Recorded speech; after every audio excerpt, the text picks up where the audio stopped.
All right, guys, thank you for stopping by. In this episode, we have hilarious stand-up comedian Lila Hart. We talk about her journey over from the Northwest. We talk about TLC's Little People, starting stand-up comedy in Los Angeles. We talk about what inspires her and motivates her. We talk about the pandemic and how she's getting through with it, and a whole lot more. Like and subscribe to the YouTube channel. Listen to us on Spotify or iTunes, and we'll talk to you in the next episode. Take care. Life is short, isn't it? You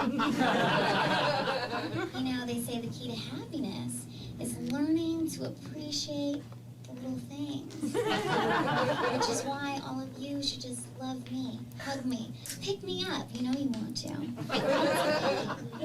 Because, you know, there's a whole world up here I don't know much about. And when I get picked up, it's exciting. It's like an adventure. So after the show, if you want to pick me up, just ask. I'm probably going to say yes. You know, I'm 4'6", 4'8" with heels. And, when you're this little, people always come up to you and they're like, Lila, are you a midget? And I'm like, no, I'm Filipino. And they're always like, well, are you legally a midget? And it got me to thinking, you know what? I live in Los Angeles. I should be doing some midget gigs because apparently here in LA, it's a hot thing to hire midgets to be part of your entourage or to hang from your necklace, you know? So Yeah, give it up for Lila Hart, everybody. That was her at the famous Flappers. Thank you, Lila. That was funny. It's good to see you. Oh, it's so good to see you too. Like, I love how you played one of my first shows. Hilarious. Yeah. Taking you back a while, huh? Yeah, it's been a minute. Yeah. It's so good to be here. Thanks for having me. So good to see you. So we were talking earlier about the last time we saw each other, and I remember it too. It was at the pizza parlor in Sherman Oaks. With Esther Koo. Yeah. I love Esther. Yeah, she's great. So I think she moved to Florida. She's in Florida right now. Yeah. Right? Yeah, but it was so good to see you then, you know?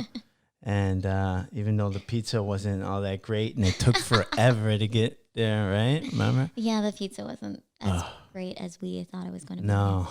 It's supposed to be like that Chicago style or something. Yeah, but it was just lousy.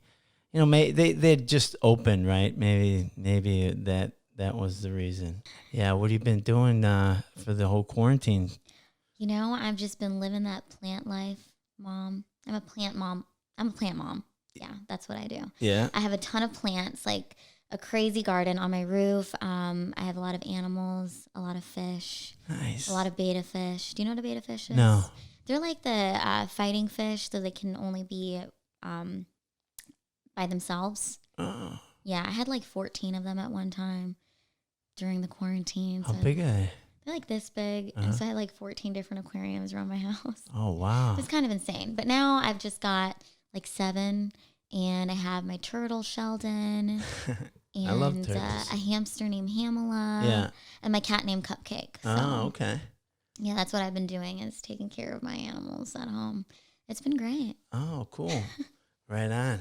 And you still with your boyfriend? Yes. Sorry, Eric fellas. Avenante. Yeah, that's awesome. Yeah, he's great. Before quarantine, you know, we were doing a lot of stuff with my show. I had a show called Small Talk with Lila Hart. Yeah. It was really awesome. We did 8 of those episodes, and yeah. But, you know, things have slowed down. Were you producing it yourself, or was that? Okay, cool. Yeah, and it was at the Skiptown Playhouse. It was really awesome. So I'm really grateful I was really busy in 2019. Yeah. I know. You're a hustler. You're out there, like, doing a bunch of spots, doing TV, you know. You're just everywhere, you know, and that's great. I love to see that. Oh, thanks. Yeah. You're not waiting at home waiting for a phone call or waiting for something to happen. You go out there and make it happen. Yeah, you know, it's crazy because when I started Small Talk, it was just a sit-down interview show, and I interviewed like 36 different people, so I had 36 episodes of the sit-down interview, and then it evolved into Small Talk Live, which was kind of like a Chelsea Handler, Johnny Carson type show, because I would come out, I'd do a 10-minute monologue, and then I would have like 2 to 3 different comedians perform. And then I'd interview them, or I'd have like a panel, and then I'd have a musician perform. It was like a whole, cool. 2-hour production. It was live on YouTube? We did the show live, and then we would edit it. Oh, okay. But, yeah, and then we'd put it on YouTube. But you can find it's on Channel 310. That was our YouTube channel. Oh, nice. Yeah. Channel 310? Yeah, Channel 310 is where you can find all my old small talk episodes. Like the area code? Yeah, like the area code. Nice. So. Right on. Yeah, that's what we did, because it was like I didn't want to wait for people to give me my own show. I was like, I could just, set up the cameras and do it myself. And with the help of my friends and my boyfriend, it was really a really fun time. And I'm so grateful for those memories. And I'm grateful that we did all those things in 2019, because little did we know that, things would be like they are right now. So Yeah. Yeah, no, I'm sure you had big plans for 2020 like everybody else, and you're ready to crush it. But yeah, all this happened. Crush it like Gary Vaynerchuk. Yeah, that's awesome. Yeah, you met him. I remember you telling me, and that's really cool. I'm a big fan of him too. Yeah, you know what the best thing about Gary is? He is just as personable, and kind and loving as he represents himself to be online. Like, that is exactly what you get when you meet him. That's and great. That was amazing. Yeah, that's so cool. Yeah, he's got did you feel like energy coming off of him? Because that guy seems like he's got like all this energy, and I don't know. Or is that too hippie for you? No, definitely. He's born November 14th. I'm July 14th. So I was like, oh, we like vibe because we're both born on the 14th. Okay. Yeah, but yeah, I just I just feel like 2019 was so busy for me that this time of 2020 of like being on pause is I'm not too mad at it. You know, maybe I needed this break. Who knows? Yeah, sure. Yeah. No, I mean, it forces you to just sit back a little bit and just realize what could be taken away from us, what you did. So, But how wonderful is it that we got to experience like the real stand-up comedy scene in LA? Like, I'm so grateful that I went out to all those like crazy mics, and I would like go to 4 or 5 mics a day. It's like, who knows when that's gonna come back? But I'm just really grateful that like I was really in it, like like in the trenches of stand-up comedy, and like really going out and going to all these mics. And I definitely miss that a lot. Yeah. The people. Yeah. No, like I said, you were a hustler, and you were constantly out hitting multiple spots a night, going to different clubs, going to different spots, whether you're getting up or not, you were doing the work, and yeah, it's awesome. I was the same way, and I miss that too, I miss the Dime. The Dime. I remember we used to go there and do a lot of shows at the Yeah, Dime. Fairfax. And it's crazy because, after I think George Floyd thing happened, that whole street, man, it got vandalized, and there was a lot of stuff going around across the street from the Dime, and on the same side of the Dime. It's crazy. It was sad. The one thing I can say about like my stand-up comedy career is it really did give me, I started comedy because I lacked a lot of like, I was looking for my purpose, right? And stand-up comedy really like gave me so much confidence, and I was really like on stage, I could really be myself. And I feel like the best thing about comedy is it gave me what I was looking for, and what I was looking for was, my life partner, and the life I have now is all because of doing comedy. So as much as I miss it, I'm really grateful that I did do the work that I did do to get to build the life that I have, where I can have all these plants and have my animals and take care of Cupcake. That's cool. Yeah, I was talking to another comedian about that too. It's like, when this whole shutdown happened, it makes you feel grateful that you weren't too scared not to try stand up, that you actually went through with that dream of yours, and that goal, and your goal was to, continually get better, and so you were out every night, out in the clubs and out doing spots and doing that. So that's awesome. That's a lot of people can't say that, like they hold back and they're too afraid and they never go after their dreams or their goals. And then they're stuck with a job that they don't like. Can you imagine being stuck with a job that you don't like during this whole quarantine, And when you had in the back of your head that you really wanted to do stand up or whatever it is, and then you never did that. It would suck. Yeah, I'm really grateful for all the memories. It's just like it's really hard for me to like imagine how stand up is going to come back. But I'm just chilling right now. Nice. And I'm not mad about it. Yeah. So. Yeah. No, I know. That's great, It's a good attitude to have. I mean, So it's good. You do need to relax and you look great. Like I said, you look like you lost weight. Okay, I only lost weight because I had my wisdom teeth removed the day before Thanksgiving, and I've been living off of soups, but it's healing. Oh, okay. Just one side or no, all four of them. Oh, okay. Removed. It's actually kind of a funny story because I went in just for like a consultation, and the oral surgeon was there, and he's like, well, we could remove them right now. We won't even put you to sleep. We'll just, inject your mouth and you could drive home. And I was like, okay, if I don't do it today, when can you do it? And he's like, I won't be back into the office until December 30th. And, with everything going on with the lockdowns, I was like, I should just do it now, right? Yeah. So I was awake for the entire procedure. Uh-huh. The oral surgeon, like you want someone that's like a little bit kind of like, he kind of gave me those like Dexter vibes, a little bit kind of like crazy. And I'm like, that is the person that I want to remove these things, because it's like you want someone who loves what they do, right?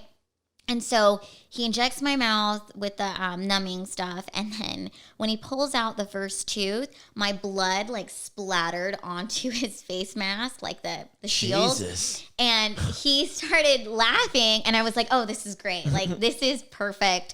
This is the guy who's going to do a good job. And then what was crazy is they took out all four of the teeth.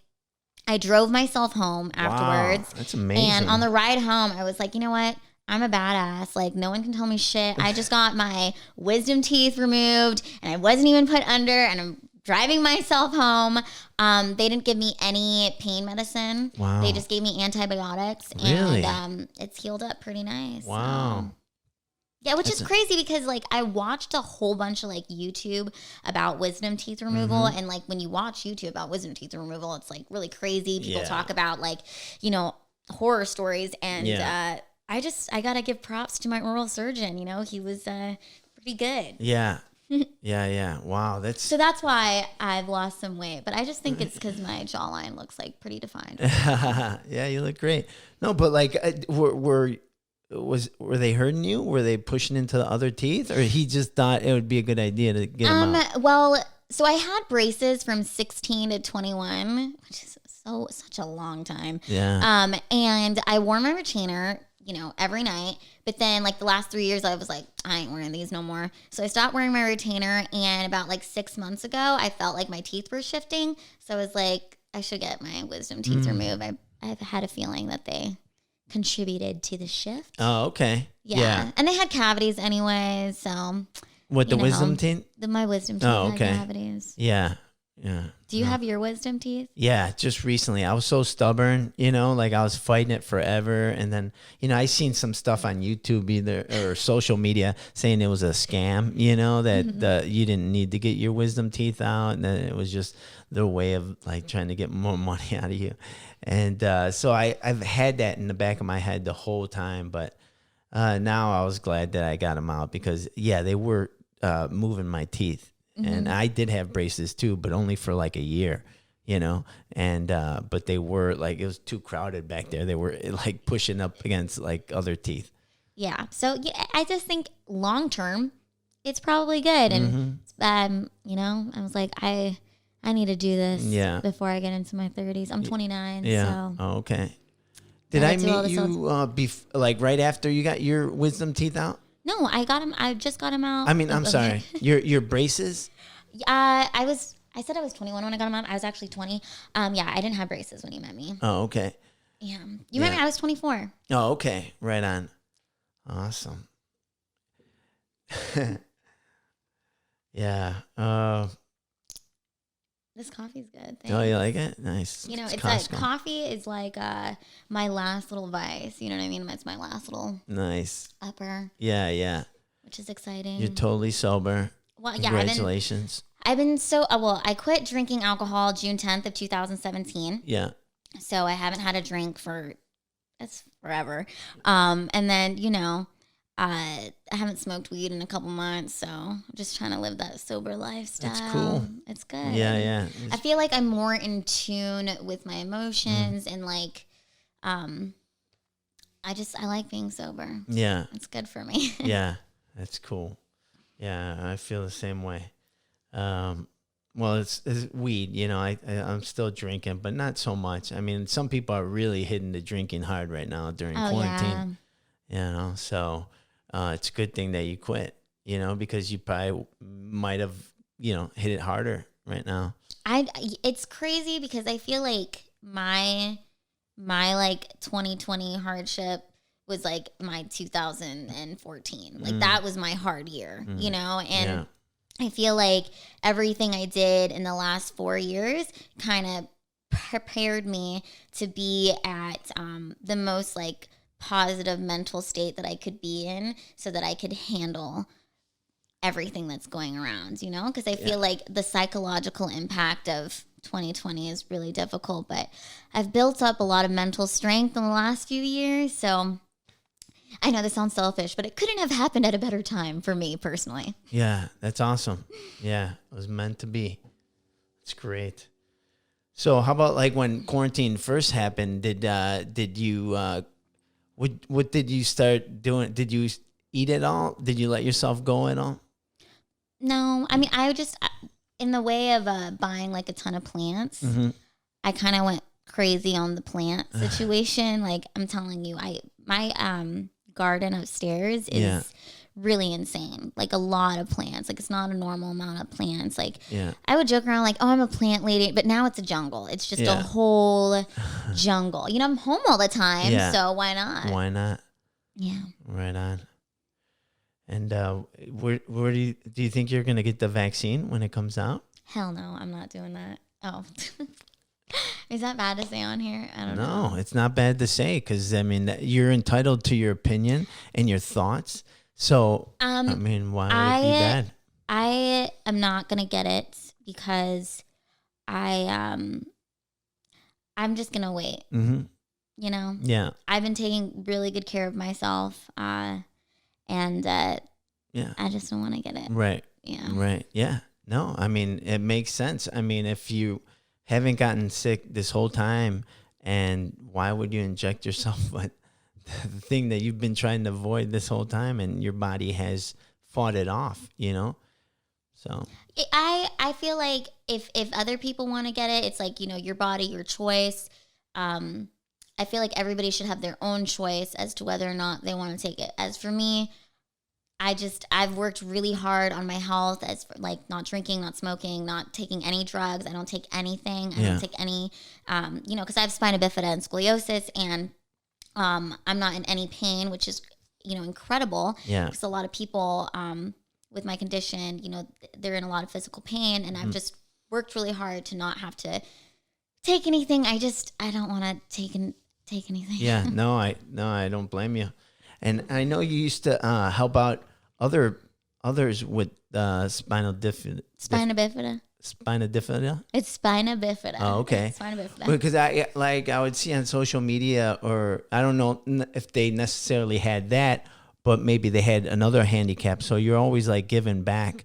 Well, I think I didn't meet other disabled people or other people with my condition until I was 21 years old. So I fought for a really long time against my disability, right? Like I didn't even want to be labeled as disabled.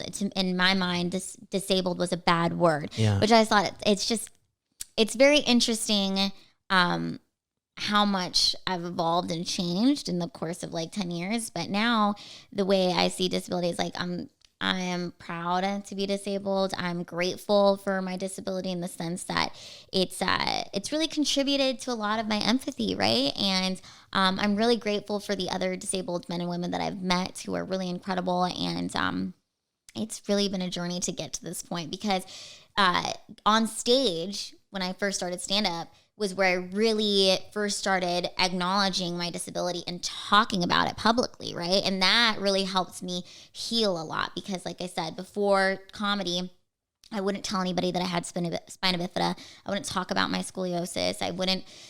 I just didn't want to, I just rejected that side of me, right? And now I'm at the point where I can honestly say, I'm just grateful for my body. I'm grateful, I'm just grateful for this life experience, and I'm not mad about it. I'm not angry about it. I've totally accepted it. Yeah, which is way different than what it was like when I was younger. Yeah, wow, it's progress, right?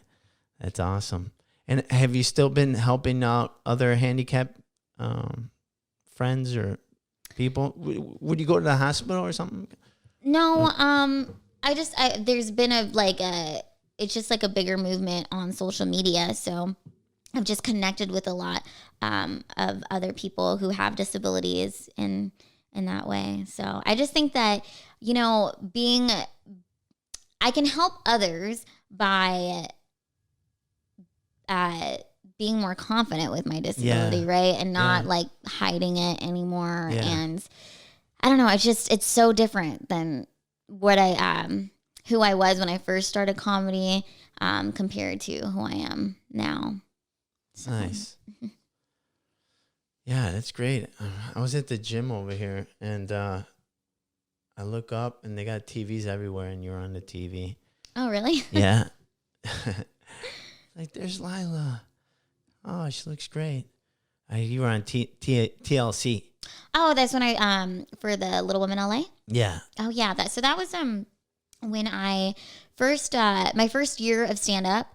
I got invited to perform for the Little Women on Little Women LA, and that's why I thought it was funny when you played my first my first set, because my comedy is so different now. It's evolved so much. Like, in fact, when I was on the show, the ladies were really upset with me for using the M word, for saying midget, right? And they were really upset with me. And at that time when I was doing that material, for me, like, that's the material that I needed to do, because I was still in that process of like understanding my disability and like talking about my disability. But last year I went to Little People of America with my best friend Sassy Cassie. She's 2'10" and she's the world's smallest stripper. She's amazing and she's one of my best friends. I love her so much and she's taught me so much. But we went to LPA. And it was a conference in San Francisco. So there's like 2,000 little people from all over the world. And it was the first time like I was just with a bunch of other little people. And it was really amazing and life-changing for me, in the sense that, like, every year of my stand-up, as I like explore disability more and I meet other disabled people, like, my comedy has evolved, right? Like, I still love that material, but it's not necessarily like the material I would do now. Yeah. But it's like the material like that I needed to do in the beginning, where like I was like more focused on my height and more focused on my disability, whereas like now that I have gotten to the point where like I'm in complete acceptance of this, it's like, of course, when I'm on stage, I need to acknowledge, the elephant in the room, but I feel like my material is not as heavily focused on that anymore, So it's kind of cool. And I really would have to attribute that to my time with the LPA and other little people and my friend Sassy Cassie, and just like,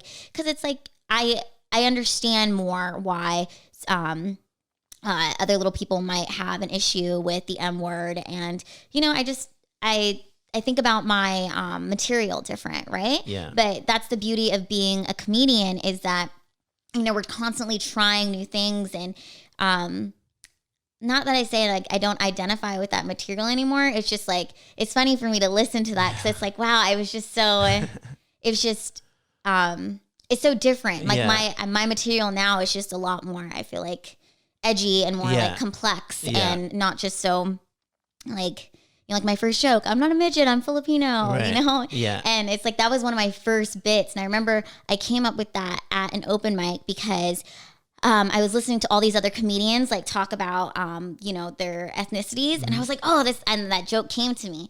And because for a long time, like the word midget used to really, really like hurt me, you know, like when I was in college, I had guys tell me I can't date you because you're a midget. Like midget was used as an insult, right? Yeah. So like I felt like I needed to say that on stage Yeah. to take my power back. Right. And when I was on the show Little Women LA, and the ladies confronted me and they were upset that I was using that material. At the time, I'm really glad with how I handled the situation because I told them like I wasn't using this material to hurt you.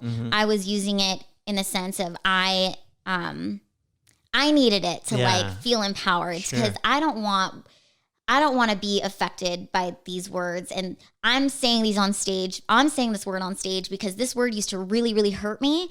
And the fact that I've been able to take the power back from that word by Yeah. turning it into a joke, really helped me heal. Right. So now, like 5 years later, I don't think I would necessarily, I have so much other material that Yeah. I'm like in love with that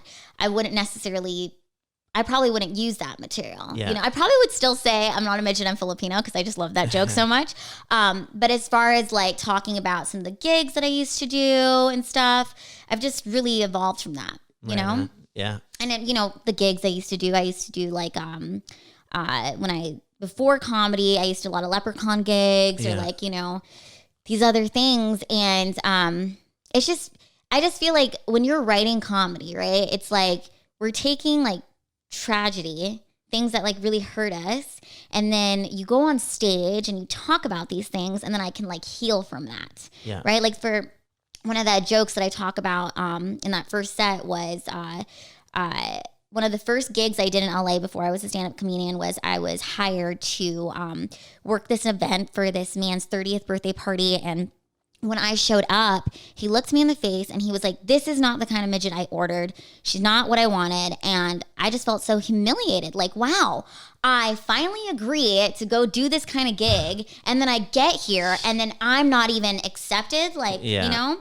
So I needed to write this material and make a joke out of it Yeah. because that night that incident happened, like I cried, you know, Yeah. and I remember calling my mom and crying on the phone with my mom, like I just got kicked out of this event, like you know, and she was like, oh, don't worry, someday you'll laugh about it. And then I did, and I laughed about it on stage, you know, but I've healed from that. Yeah. So I'm constantly writing and I'm constantly working on new stuff.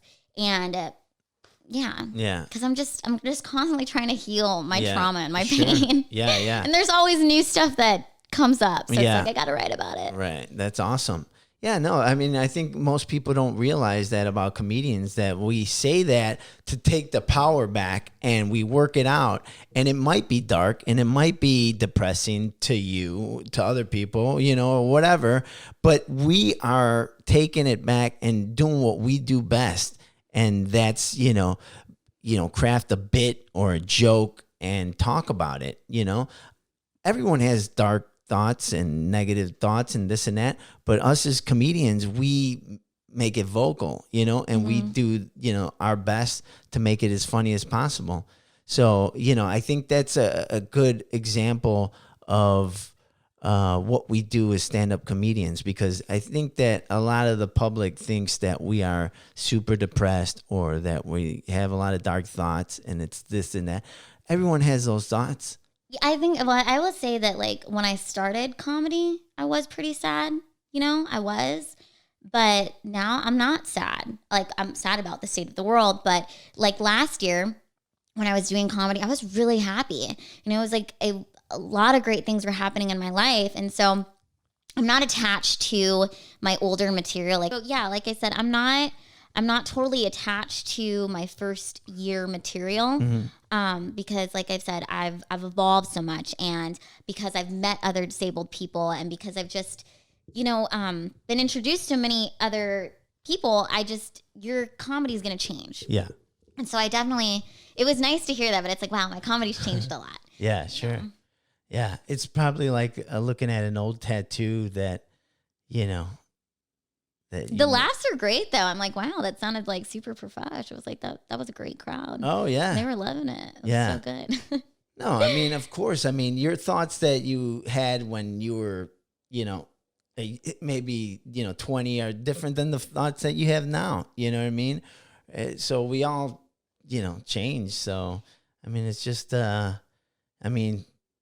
I will say this too, like, comedy did so much for me in the sense, even like getting sober was because of comedy, because I loved comedy so much that I was like, okay, if I really want to have the kind of career that I want to have, like, it's called sacrifice. And the sacrifice for me was I had to give up drinking. I had to give up taking Adderall and doing all sorts of drugs. And like, once I got sober, I just felt like my stage presence was different, because when you're on stage, right, like, you want to connect with the audience. Yeah. When I'm like really sober, like I can feel the emotions. Yeah. And I just like know where to take the joke, or right. But when I was like, comedy is like my drug. Yeah. And that's the best drug for me. So absolutely. Yeah, no, there's a disconnect when you're high or you're drunk, and then you're looking at a crowd and they're on a date and they're like, what's up with this lunatic? You know what I mean? There's that disconnect that's happening, and some people don't realize that. So yeah, when you're sober, you tune into that. You're like, oh no, this guy's not hammered. He's just having a nice time out with his girlfriend. But when you're drinking and you're high or whatever, you don't tune into that. You're like, you think they're maybe like high or drunk like you or something. And maybe some are, but that disconnect is still there. Yeah. The last year in 2019, I would say the best show that I did, the show that taught me the most, was when I got flown out to Nashville with Sylvia Sage. You know Sylvia? Yeah, Sylvia, great. I love her. She and I performed at a strip club in Nashville, and I opened for her. And performing at the strip club, when I performed there and did comedy there, I was like, okay, I can do comedy anywhere. It was the most difficult place to perform stand-up. It's really, really hard, because when you're on stage and when it's like, everybody's looking at you like, why does this girl not have her clothes off? Like, right. What is she talking about? But being there for the weekend and performing there, like, taught me so much. So you were on the same stage as the strippers, and so there was a pole right there by you? There's a pole right there. So this is really funny. So me and Sylvia, I would open. Yeah, I want to bring that up because it's like, remember you're the strip club DJ? The first night, we did 2 shows every night. And the first night, the microphone wasn't working. Oh. So I had to go on stage and I'm like screaming at the audience with no microphone. Oh, that's awful. It was so awful. That is awful. The second night I was like, okay, I got to do something different, right? Like, how am I going to prepare people to like, cause no one really like knew what was going on. So before, like the hour before me and Sylvia were going to perform, I went around to all the Bachelor tables. I introduced myself and I'm like, hey, I'm Lila, and me and Sylvia, we're going to do stand-up comedy. So be prepared. And I like prepped people to let them know what was about to happen. Right. And, I go on stage and I remember I did one of my favorite jokes where I talk about like having Spinabifida and how like I'm just like grateful like for God for my ability to walk and all this stuff. And I'm like talking about having Spinabifida in a strip club. Yeah. and I'm saying praise God, hallelujah, like thanking the Lord for stuff. And the crowd starts cheering and they throw money onto the stage. And I'm like, this is incredible. Like I'm on stage, the only like disabled person in this strip club right now, talking about my disability. And it like, I felt so empowered, Yeah.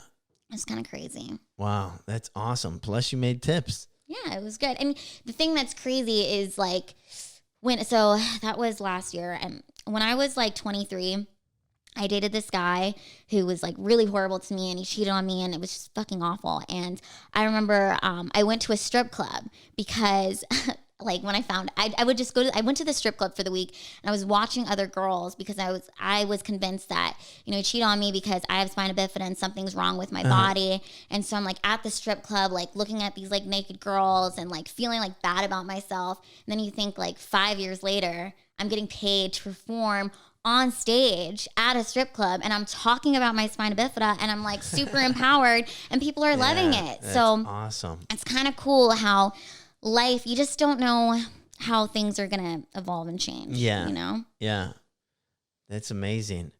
So did Sylvia do stand up, or did she strip? Oh yes. Okay, this is awesome. So after I would open for Sylvia, then Sylvia went on stage and she did stand up, and then she would go back on stage and she stripped, and like I was on the side like cheering her on. Yeah. And it was awesome. Oh, that's awesome. So she did stand up and she stripped, and we had such a fun time. I love Sylvia. Yeah. It was a really, really fun weekend with her. Oh, cool. That sounds fun.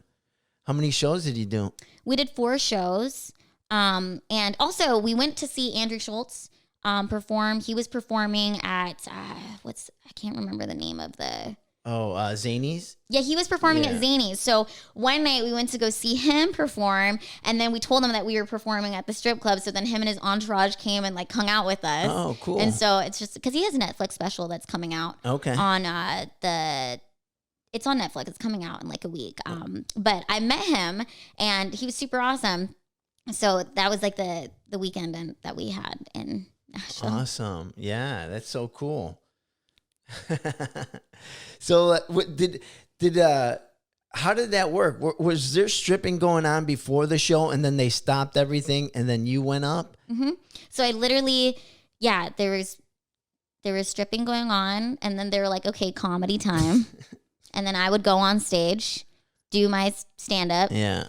Bring up Sylvia. She would do her stand up. Yeah. And there were 2 different stages. So, yeah. And then there was stripping on the other side of the stage. It was really funny. Yeah. But like I said, it was super hard. It's not easy. Yeah. It's really, really hard. Yeah. And, especially without a microphone. Yeah, the first night was awful. But like I said, the second night when I went around, I kind of like introduced myself cool. and made it like before prepared you went people. on. Yeah, I prepared people and let people know this is what's about to happen. Yeah.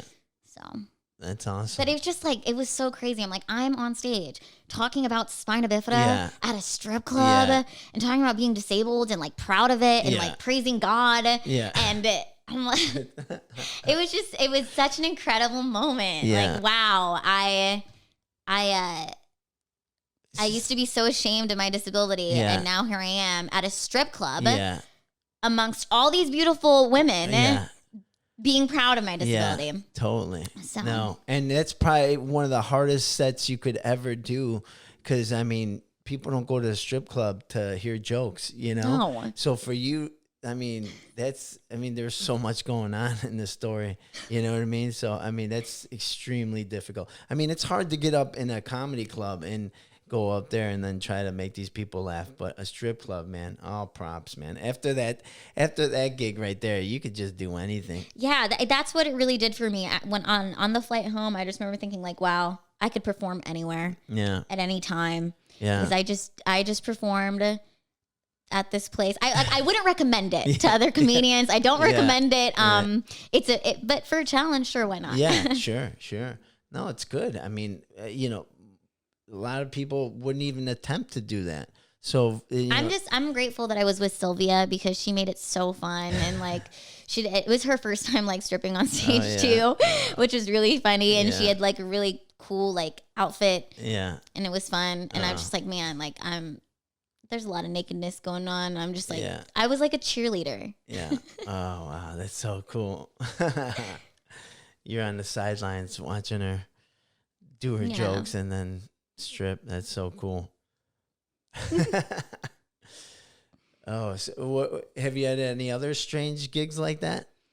A stand up? I would say that was like the strangest gig that I did. Yeah.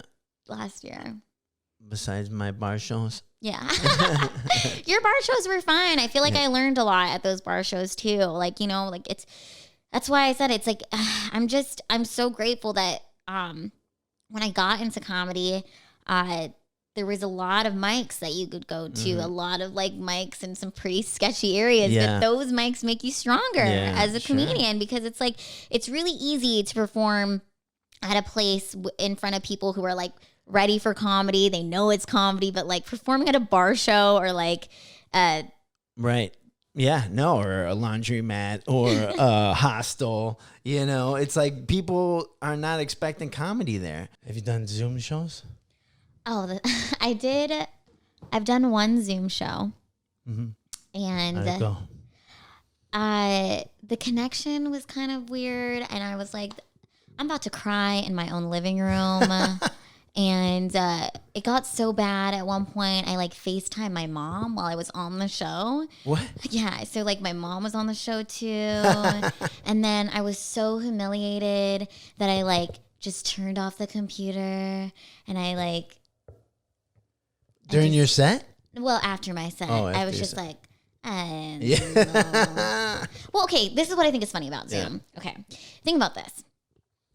I started comedy so that I could proudly talk about I'm 4'6", because when I went to college, I have a degree in broadcast productions with a minor in political science. I wanted to be a news anchor. Okay. Because behind a news desk, like sitting right here, like no one would know. How would you guys know how tall I was? You would think I was like, you know, like a regular, just a regular girl. Yeah. And so I'm like, me 10 years ago would have loved Zoom shows because I could catfish everybody. Right. But it's like, none of my material really works on Zoom. Like, I don't know. I'm just raising plants, okay? Yeah, I'm not really doing Zoom shows right now. I do have one Zoom show coming up. I am gonna do one. I'm gonna attempt again to try to do it. Nice. I don't know. No, it's not. I don't feel like it's the same. I will say props to those comedians who have successfully been able to do it. I commend you for being able to do it. Yeah. I can't. I don't know. Yeah. I feel the same way. Man. Props if you could go out there. Some people are being really successful and like really good at it and making money doing it and like wow, like But they're making money on Zoom shows. Wow. Yeah. God bless them. Yeah. Yeah. I'm crying in my living room while I'm doing it, and it's really awful for my self-esteem. So I was like, no, I'm not gonna do it. I know. But how did your mom do? My mom was great. She was like, well, she was also watching the Zoom show. Yeah. She was watching the Zoom show. So I'm like calling her in the middle of the Zoom show and she's like, you're doing great. And I'm like, okay, this is making things worse. But it was pretty funny. Yeah. Oh, that's great. How's your mom doing? She's doing awesome. Yeah. You know, my mom's my best friend. She's at Esper Hart on Instagram. Guys, if you guys follow me on Instagram, my mom responds back to everybody. Like if I get 100 comments, my mom will write back 100 thank yous. No way, really? Yeah, it's really awesome. So that's great. Have you traveled during the pandemic at all? No, I just stay home. Yeah. Really. Yeah. I don't really see many people, which is crazy because, you know, like, I just feel like it's crazy to think that this time last year I could go to the Comedy Store and I'd hug like 50 people and you wouldn't even think about it, you know? I know. And now it's just, I don't know. I'm really grateful for, like I said, my boyfriend and my cat. And I'm just grateful that comedy gave me what I was really looking for. Like honestly, I was looking for my life partner, and comedy gave me, you know, my boyfriend. Awesome. And is he working right now? Yeah, he's working. So I'm grateful for that. That you know he's been able to still work. Yeah. But yeah. Yeah, on unemployment like everybody else. It's not working. No. A lot of people are not working now. I know, it's crazy. No. It's okay though. It's funny how like it's just it's crazy how quickly things have changed. And you know, just a year ago we were not doing what we're doing now. Right. Yeah. No, totally.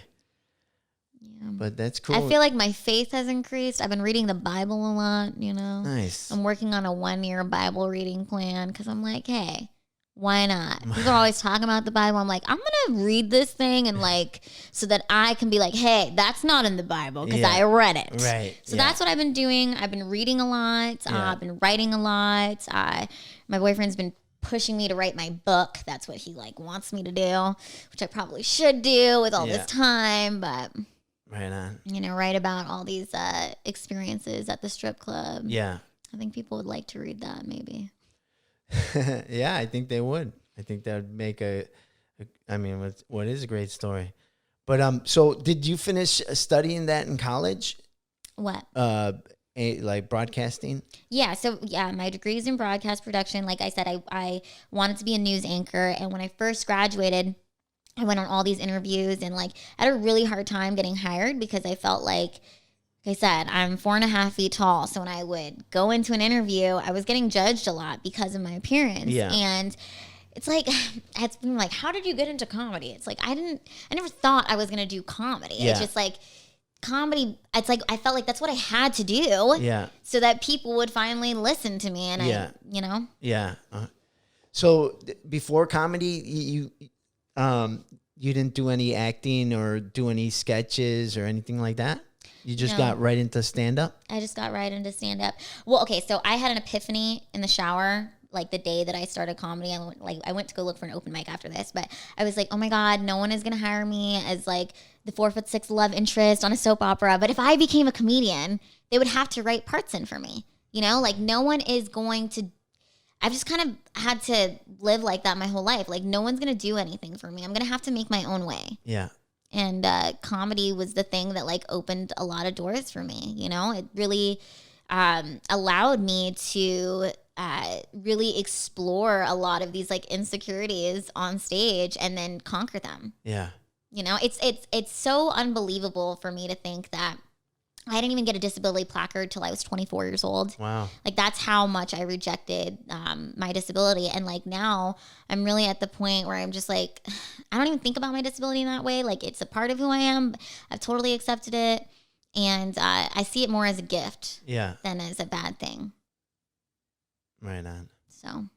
Yeah. And it's, you know, it really helps that I have a partner who like really loves me and supports me and is, you know, he's a comedian too. So like he really understands. It's funny because he's a very big comedy nerd. So he like knows all the history of comedians. And I didn't know comedy history before I started comedy. I was just like, I'm just going on the mic and do it. Like I really was one of those people who I'd be out and I'd love to talk to people. And I remember a year before I started stand-up, I was telling my mom, I was like, man, if I just had a job where like my job was to talk to people, I would love it. Because I would meet people, like on airplanes and start a conversation. Actually, I'll tell you this story. You'll love this. On my flight to Nashville, I met this couple, they're an older couple, like they were 91 and 89 years old. And I met them on my flight. Yeah. And on the way to Nashville. And then we exchanged phone numbers. So then when I did a show in Arizona, me and my friend Abraham actually went and picked up this couple and took them to their first comedy show. So it's like, I've always loved talking to people. So and I did a lot of traveling when I was in college. I went on semester at sea, so I went to 10 different countries. I've been to 20 countries. Oh wow! Which is crazy to think because it's like everything is shut down. I don't know if I'll ever be able to travel like that. I know. But I really was one of those people who people would always say like, "Are you some sort of comedian?" Like people would say that to me. You know, not my friends, just like random people. And the first time I got on stage, I was like, "Oh my God, this is it!" Like This is what I'm supposed to do. Yeah. And once I found my purpose, I was like, okay, I can begin this like, it was like the start of the real healing process of accepting my disability, you know? And then comedy led to sobriety, which is what I really needed. And, now here we are. That's awesome. That is so awesome. Yeah. See, I mean, comedy does heal, you know, or laughter heals. And that's a result of comedy. So that's awesome. I love hearing success stories like that because, some people never find that, and you found it. And That's it. I think success looks different for everybody, right? Like, for me, I feel like I've had a successful comedy career in the sense that like it has literally gave me everything I was looking for, which was just inner peace, acceptance of my disability, love, and just now I'm just taking everything day by day, because it's like, who knows when comedy will be back the way that it was, but I'm exploring different sides of my personality of what I want to do. Yeah. But I'll always love being on stage, and that's the beauty. I feel like once you're a stand-up comedian, like when you have it, like you don't lose it, right? And I feel like in 10 years I'll be better than I was when I started. Sure. That's why I really do appreciate you playing that my first year stand-up material, because it's like, even hearing that, I was like, wow, like I have not heard that in a long time, and it's just like, even in the last like 5 years I've grown so much. So that's the beauty of stand-up, is like you really do just get better with age and time, and I can't wait to be like an 80-year-old woman on stage and really not giving a fuck, and exploring even other topics I want to explore on stand-up. But so you never looked up or admired like other stand-up comedians? You just got into it. Mm-hmm. Yeah. What I did do is the day that I started stand-up, I was like, I wanted to watch like other little people comedians. Like I watched Brad Williams, a couple of his clips, because I just wanted to make sure like I wasn't doing the same material. Yeah. That's what I did do. Because I just like, I wanted to make sure like I was going to be different. Yeah.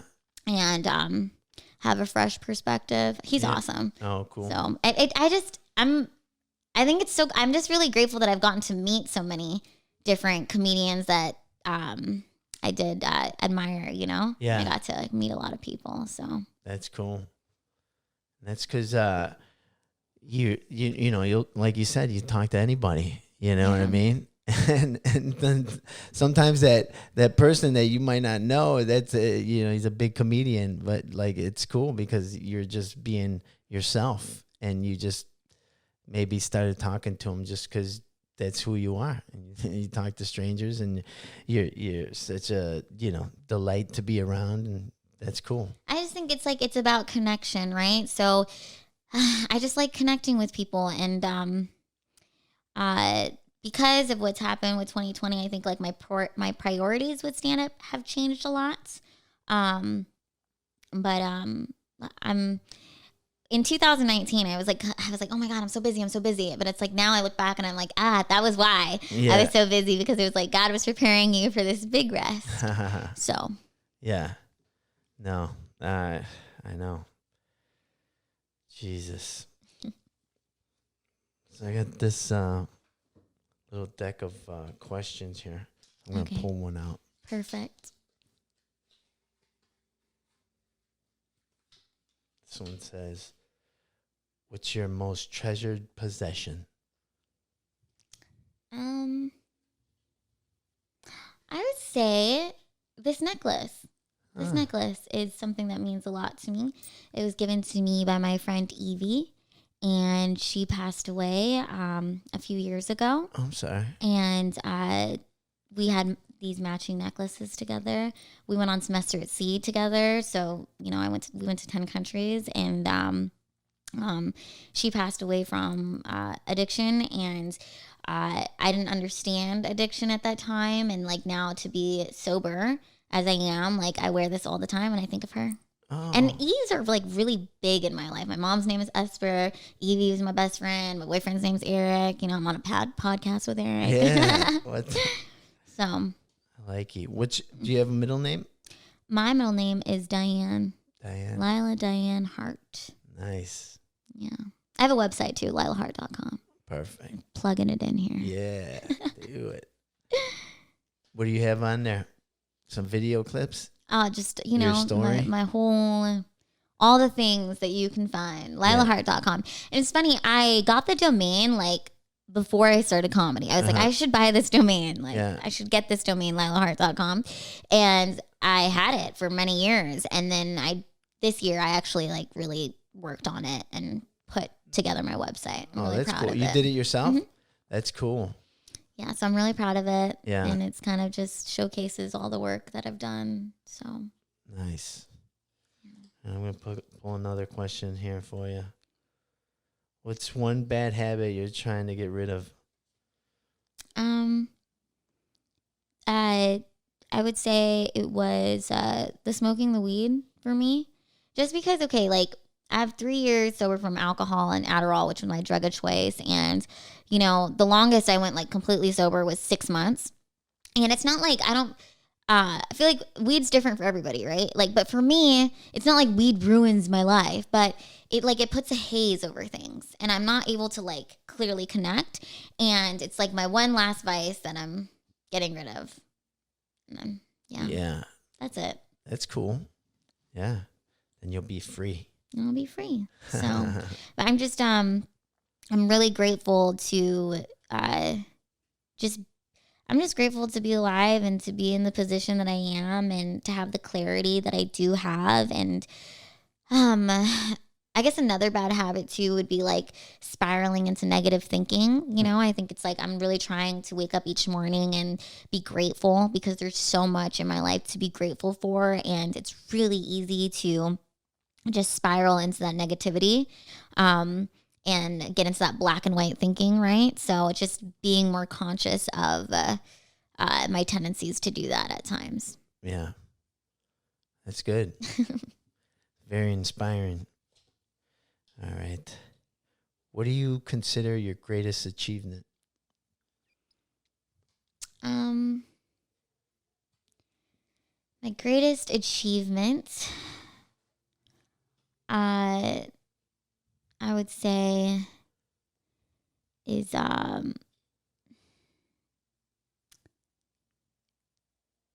probably like the relationship that I've built with my mom, you know? And just the fact that I like really understand her more than I did before. My mom is from the Philippines and she's one of 8 kids. And I got to go see my grandma before my grandma passed away this year. So I'm just like really grateful that because of comedy and stuff, I was able to see my grandma and to kind of like experience a lot of family stuff with my mom. So yeah, that. Is that a weird answer? No, it's just I it's just beautiful. And also like finding love, you know. I know it's so cliche, but it's not easy. Yeah, I just just being where I am right now because there was a time period in 2017 when I was like in the depths of my alcoholism and like my health was really, really bad. There was a journal entry actually that I found yesterday.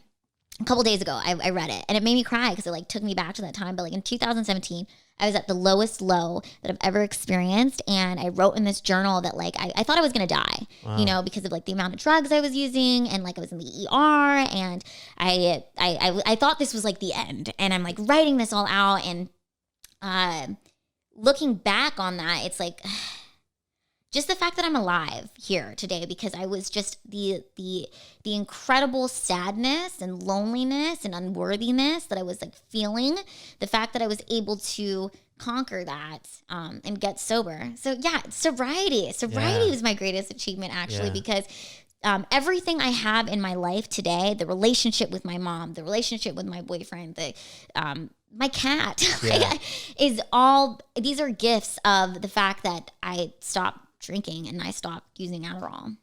So yeah, that's great. That's funny because you had the clarity, and you probably wouldn't have had that clarity if you were still, you know, boozing it up. Oh, I'd be dead for sure.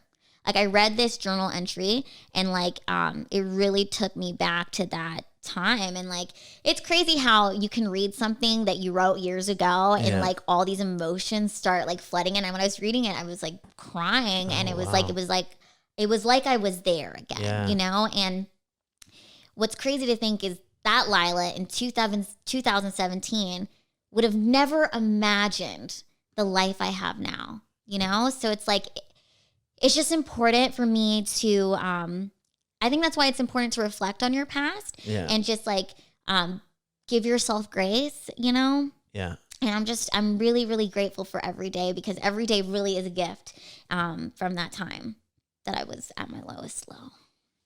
Right on. Yeah. No, that's great. You got to live in gratitude, right? Mm-hmm. Be thankful for every day. That's great. Let's see, this one says, when were your parents most disappointed in you? Oh, this one's a good one. I got a good one for you. So my parents' 25th wedding anniversary, I got on a flight from San Diego to Seattle, and I popped a couple Adderalls. I drank a whiskey and Coke. The flight went from San Diego to, why can't I think of the name? Oakland. So, and I was going to go from Oakland to Seattle. And when we landed in Oakland, I got arrested, and I spent the night in an Oakland jail. Mm-hmm. And I had to call my parents and tell them I would not be at the airport, because they were like, "Where are you?" And I spent the night in Oakland jail because how drunk and disorderly I was. So they went to the airport to pick you up, and I wasn't there because I was in jail in Oakland. Yeah, but that experience, I became a comedian like 3 months after that. Oh, okay. So I feel like that was like the catalyst of like me kind of going into comedy. And when I started comedy, I was sober for a few months. Yeah. And then, because the comedy lifestyle broke the sobriety. And then I didn't get sober till 2017. But like what they say is like, alcoholism can lead to like death, institutions, or whatever. Yeah. I had all those things happen to me. Like, yeah. And I didn't talk about getting arrested or like spending the night in jail. And I didn't tell anybody. Like me and my family didn't tell anybody. And the first time I like openly talked about it was on stage when I had a joke that I would talk about it. Oh, okay. So, how we said that, we turned tragedy into comedy, but that was like the lowest low. And my parents were just like, how did this happen? Yeah. Yeah. Yeah. But even that, like, I'm grateful for that experience. I know it was the shittiest experience of my life. Yeah. But I'm grateful for it, because it's like my girlfriend, she called me the other day, and she was like really upset about stuff that was happening in her life, and she's like, "Why is this happening to me?" And I was like, shitty things happen. Yeah. Because when you experience like these really bad hardships, right? Yeah. And you're able to get through that, you can help other people. Like, how would I understand addiction and alcoholism and getting sober if I didn't like experience that, right? So like when I just feel like I've played so many different characters in my life. Like I'm really not I don't judge anybody. I truly do not judge anybody. Yeah. Because it's like I've been there. I've done those horrible things, and I'm just really grateful for the life that I have now. And because of the fact that I don't judge other people, like I can help other people. Yeah. And so, right. Yeah, my life has not been perfect. I've definitely not been perfect. I have fucked up a lot. Yeah. But, it's like are you going to be defined by those horrible moments of your life, or are you going to conquer that and try to be a better person? It's like, if I didn't explore the dark side of my personality, how would I know that I want to live in the light? Right. So. Exactly. Well, just like your stand-up bits, you've evolved, so, and you'll continue to evolve and become, a different person, so right on. If there was a sandwich named after you, what would it be? Or no, I'm sorry, what would be on it? I would have, I'll just tell you my Subway order, which would be turkey and provolone and pickles. Now you're making me hungry. And Caesar and salt and pepper. Nice. Really good. What would you name it? The Lilanator. The Lilanator. Yeah, give me the 12-foot that. If you could teach a class on one thing, what would you teach? I would teach a class on empathy. Yeah. I think we need more empathy and understanding in this world, and less judgment. And it's super important, to listen to others and really try to empathize with their feelings. So. Yeah. Right on. It is. It's not easy, right? No. This deck is called What the Heck?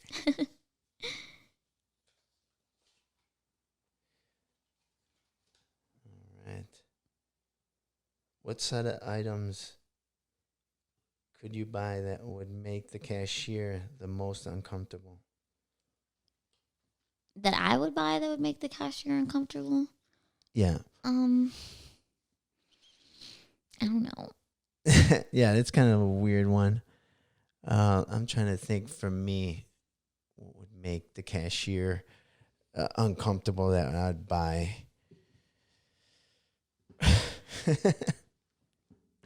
I don't think there's anything. I mean, if the cashier's uncomfortable, I'm ringing up some stuff, or I don't take any of those crazy prescription drugs. Yeah. I just feel like nothing's really that shocking anymore. Right. So. Yeah, that's true. And especially us, since we're comics and we've done open mics, there's nothing that we haven't seen or heard. Right? Yeah.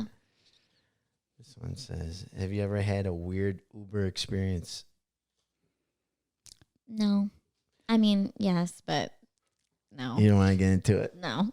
Yeah. I'm trying to think if I had one. No. Actually, I had this is a good one. I remember one time I got into the Uber and I was really annoyed. I was like not having a good day. My Uber driver was like trying to talk to me. And I was just like, gosh, just like don't talk to me. I'm like so annoyed, you know? I was kind of giving him attitude. He's talking and I was like, okay, I'll give into the conversation. And then he tells me this story about how his son had passed away like only earlier that year in Dubai. He was walking down the staircase and he just tripped and hit his head and he died. And Wow. this Uber driver tells me that. And like, we ended up having like a really great conversation about life and, you know, being appreciative of every day. And I remember like crying when I got out of that Uber because it was like, wow, I came into this Uber with like prejudgments against this man. And I was like, oh, I'm just so annoyed he's trying to talk to me. And then like, you just don't know what other people are going through. So yeah, I'll never forget that Uber. And it taught me a lot, like just to be kind to people, you know, because I gave him attitude and he still was like nice to me. And then I finally gave in and was nice back. And he shared this story with me. And it just kind of reminded me to like take every day and be grateful, you know, because you just really don't know. Wow. What could happen? Isn't that crazy? Like I was just crazy. kind of, yeah. Because like you're trying to shut him up, right? You're trying to like give him attitude so he just shuts up, right? And you're like, and then and the world is just like, no, here, maybe you might want to hear this, and then you got something from it, and a whole nother perspective, and it's amazing. Yeah. You never know what kind of day another person is having. I'm very aware of that too, you know? Yeah. Cause one lady, she sideswiped me. Right. And, I was super pissed. My car was probably like a month old, maybe not even that. And it happened over there on, I think Highland in Hollywood. And I got out of the car and I'm like, pull over, you know, because she kind of looked like she didn't know what to do, right? And I'm like, oh, man, if this lady's trying to hit me and run, man, I'm going to be pissed, you know? So I'm like, you know, pull over, you know? I'm telling her through the car. And then she pulls into this little strip mall. And she's just like, she just looks like she's in another place, you know? And I do smell alcohol. And I'm like, this fucking. And so I start calling the cops on her, right? I'm like, this lady, you know, she's driving drunk and just sideswipe me and this and that. And so I called the cops and they're like, okay, we're on our way. And then she's like, I'm so sorry. I didn't see you there. And she's like, my dad died. I'm just coming from, you know, the wake and all that stuff. And I'm like, oh man. I'm like, my whole perspective just changed right there, you know? And then I could put myself in her shoes. I was like, man, if I found out my dad died like that, I don't know if I would be able to drive, and it would just be, it's so crazy. And like, there wasn't anything, you know, big that happened in my car. And I'm just like, I'm so sorry. I'm like, just get in your car, get out of here. The cop's going to come, so just leave. And, yeah. Wow. So, I mean, but my whole attitude and my whole perspective changed from when she hit me and I was a different person to when, I talked to her. So you never know what kind of day somebody's having. So this is probably going to come out next year. Do you have any predictions for next year? Like I said, I've just been reading my Bible. Yeah. And I'm just trying to take things one day at a time and just be as grateful as I can for what I do have and not try to live in fear. Yeah. Because I feel like there's a lot of fear that's being pushed onto people, and I feel like fear can make you sick. So I'm just trying to eat as healthy as possible, get some sunshine on my roof. I'm really, really grateful for my rooftop because I'm able to get that vitamin D and that fresh air with all the plants. Yeah. And be kind to myself and try not to stress, because I think that the stress is the thing that can be really, really scary. So absolutely. Yeah, and it ages you. Who wants to look older than they really are? Right? Yeah. No, well, you look great, Lila, and thank you so much for coming by. And like I said, I've known you for years, and I've seen you grow, and I've seen you evolve, not only your comedy, but you as a person. It's so beautiful to see that. Thank you so much. Yeah. And you're ageless. You never change. Thank you. You look great, Eric. You always will. Thank you so much. I think this, going after your goals and dreams, I think that has a big part of it. Because, right, it keeps us young. Because when you're going after what you love to do, you know what I mean? It's a beautiful thing. Yeah. So, Lila, it's Lila Hart.com. Yep, LilaHart.com. LILAHART. So go check her out. Check out her YouTube. Follow her on social media. And, yeah. So thank you for listening to the Poop Dollar Podcast. And thank you, Lila. Thank you. It was fun.